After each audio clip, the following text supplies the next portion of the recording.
So revising effectively can be very difficult, can be very easy, and it depends on how well you primed it. So if you did priming really well, the revising is just a matter of setting a schedule and then creating a bunch of techniques. And just making sure that you use a diverse range of techniques.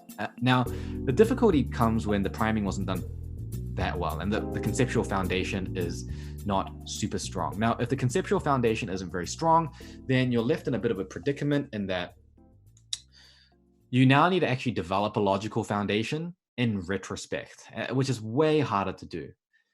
So let me go over, I think there's more people in that situation than the other. And if you're in the former situation where you've got everything right first, then you probably don't really need that much help.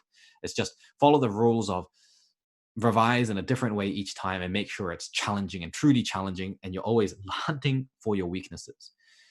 If you're in a position where you feel like your knowledge is not super strong, you're relying on this revision to really pull you through. You actually need to pretend that you almost haven't even studied it to begin with, which sounds very scary, but trust me, this is the fastest way to get to getting good. Take all the information for an entire topic at once.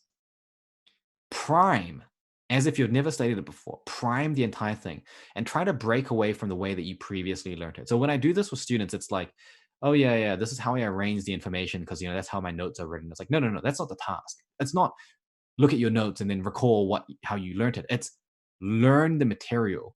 And you need to sort of abandon the way that you had previously thought about it. You can come back to it later, but and now the first step is you want to get a very solid first foundation level that's done. And this is really good for if you've been learning for a long period of time, like if you're studying for something, especially if you're a house officer or a doctor or a professional that's working and you have a body of knowledge that's accumulated, an experience and acumen that's in there.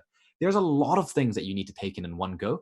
So what needs to happen is that a rapid priming step needs to happen to get the whole big picture as quickly as possible so that you can hang all the details off of it and make sense of the details so that as little of it needs to be memorized and rote learned as possible and as much of it makes sense as possible. So the way you do that is you take the information and you prime it.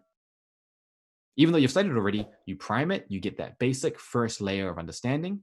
Once you have that first layer of understanding, then you can go through and start building off of that type of understanding and naturally see how your previous way of thinking will come in.